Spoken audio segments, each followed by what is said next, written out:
ऐसा कोई बचा नहीं जिसे कांग्रेस ने ठगा नहीं। आप सबको अनकंडीशनल माफी मांगनी चाहिए, आपको शर्म आनी चाहिए। किसानों की आमदनी में मोदी जी जीरो, युवाओं के रोजगार में मोदी जी जीरो। क्या राहुल गांधी में वो क्षमता है? क्योंकि यदि आप उनके पिछले 5 साल का ट्रैक रिकॉर्ड देखें, मोदी जी से फिर भी 100% ज्यादा निकलेगा। नमस्कार दोस्तों, आप सभी का एक और नए डिबेट वीडियो में स्वागत है। दोस्तों, आज के वीडियो में आप भाजपा प्रवक्ता संजू वर्मा, कांग्रेस प्रवक्ता अभय दुबे, साथ में न्यूज़ 24 पत्रकार मानक गुप्ता को देखने वाले हैं। डिबेट में मोदी सरकार अथवा एनडीए के तीसरे कार्यकाल को लेकर दोनों पार्टी के प्रवक्ताओं के बीच बहुत ही जोरदार बहस हुई है। हालांकि एक तरफ जहां अभय दुबे लगातार अपने जवाब से भाजपा को एक्सपोज करते हैं, वहीं दूसरी तरफ गोदी का पत्रकार अपने आका की बुराई सुन ऐसे उछलने लगता है मानो इसकी महीने की तनख्वाह कटने वाली हो। दोस्तों, आज का यह डिबेट काफी इंटरेस्टिंग है, पूरा डिबेट आप खुद देखिए। चलो भाई, कि जो एक अकेला सब पर भारी की बात करते थे, अब वो कठपुतली और बैसाखी सरकार हो गई है। देखिए, सबसे पहली चुनौती जो भारतीय जनता पार्टी के अहंकार के सामने है वो है कि जेडीयू और टीडीपी दोनों ही वित्त मंत्रालय और लोकसभा का अध्यक्ष का पद मांग रहे हैं। राहुल गांधी को हम चाहते हैं कि क्योंकि वो राजनीतिक दल जो सुबह की सब्जी की तरह विधायक और सांसद खरीदता हो, जो रात के डिनर में सूप की तरह सरकारें पीकर प्रजातंत्र डकार जाता हो, उस पर कोई भरोसा नहीं करेगा। याद कीजिए आप, प्रधानमंत्री जी ने चंद्रबाबू नायडू पर यह आरोप लगाया था कि अपने ससुर की पीठ में छुरा घोंप दिया, तो चंद्रबाबू नायडू कहते थे कि राजनीतिक आतंकवाद और उग्रवादी जैसा स्वभाव मोदी जी का है। नीतीश बाबू को रद्दी माल बताकर दरवाजे बंद कर दिए थे। उनके प्रदेश अध्यक्ष ने कहा रद्दी माल है, और अमित शाह ने कहा कि अब तुम्हारे लिए हमारे दरवाजे बंद है। अब जी सरकार बन रही है, आप जितनी भी आग में घी डालने की कोशिश करिए, आग है नहीं, अब जली ना, तेरी भी जली, कोई धुआं भी नहीं है, आप घी डाले जा रहे हैं, अभी भी डाले जा रहे हैं। मुझे लगता है कि जो 100 दिन का एजेंडा इनका था, 100 दिन बामुश्किल रेंगते रेंगते घसीटते हुए ये सरकार चलेगी। उसके बाद 100 दिन में गिर जाएगी। देखिए, वो तो अब ये स्वभाव से दिखाई दे रहा है। टीडीपी और इनके भी मंत्रालय तय होने दीजिए। सरकार कितने दिनों तक ये पूरी सांस लेकर चल सकती है।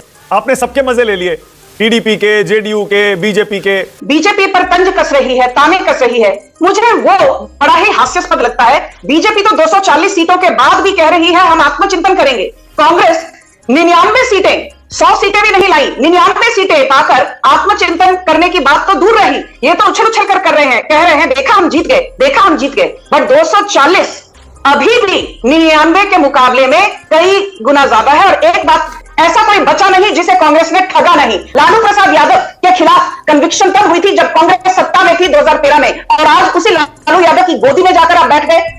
आप क्रोनोलॉजी समझ लीजिए। बड़ी मजेदार बात अभी बता रहे थे, कह रहे थे कि कड़ी मेहनत उत्तर प्रदेश में भारतीय जनता पार्टी ने की। हाँ, बिल्कुल, आपने कड़ी मेहनत उत्तर प्रदेश में की। किसानों के ऊपर अत्याचार करने में, युवाओं पे परेशान करने में, महिलाओं पे अत्याचार करने में आपने कड़ी मेहनत की है, इसमें कोई दो राय नहीं है। छात्रों पे लाठी बरसाने में आपने कितनी कड़ी मेहनत की है, उस कड़ी मेहनत का जवाब जनता ने भी बहुत कड़ाई से दे दिया है। एक सेकंड मानक जी, ये विश्वास दिलाता हूं कि राहुल गांधी टेलीप्रॉम्प्टर से नहीं पढ़ेंगे।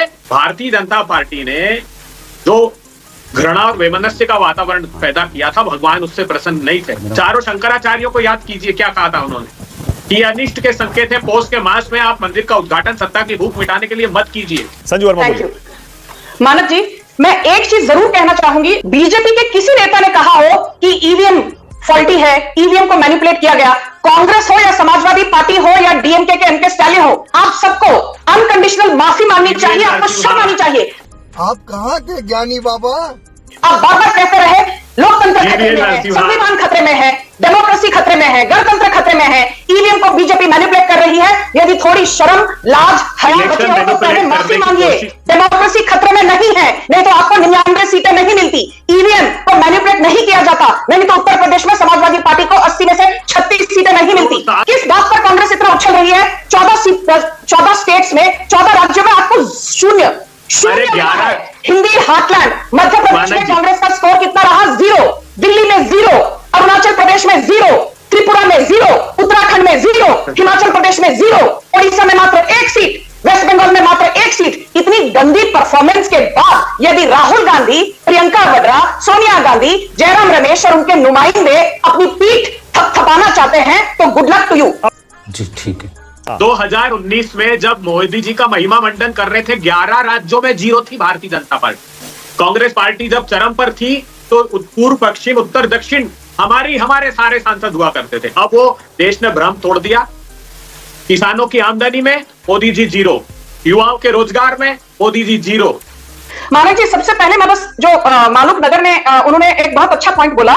मुझे लगता है लीडर ऑफ ऑपोजिशन बनने के लिए भी क्या राहुल गांधी में वो क्षमता है? क्योंकि यदि आप उनके पिछले 5 साल का ट्रैक रिकॉर्ड देखें तो लोकसभा में उनकी अटेंडेंस थी 51%, जबकि नेशनल एवरेज है 79%, और केरल का स्टेट एवरेज था 83%, क्योंकि पिछली बार तो वो केरल से वायनाड से चुने गए थे।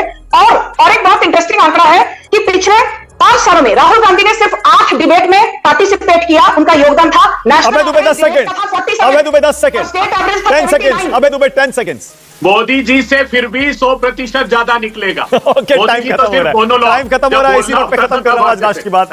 इतना छोटा पहले कभी नहीं हुआ होगा। तो दोस्तों, आज के लिए बस इतना ही। उम्मीद है आपको यह डिबेट वीडियो पसंद आया होगा। इसी के साथ इस पूरे वीडियो में भाजपा प्रवक्ता संजू वर्मा, साथ में कांग्रेस प्रवक्ता अभय दुबे, इन दोनों के पूरे वक्तव्य पर आपकी क्या राय है, हमें नीचे कमेंट कर जरूर बताएं। साथ ही अगर आप हमारे चैनल पर नए हैं तो प्लीज़ वीडियो को लाइक करके चैनल को सब्सक्राइब कर लें।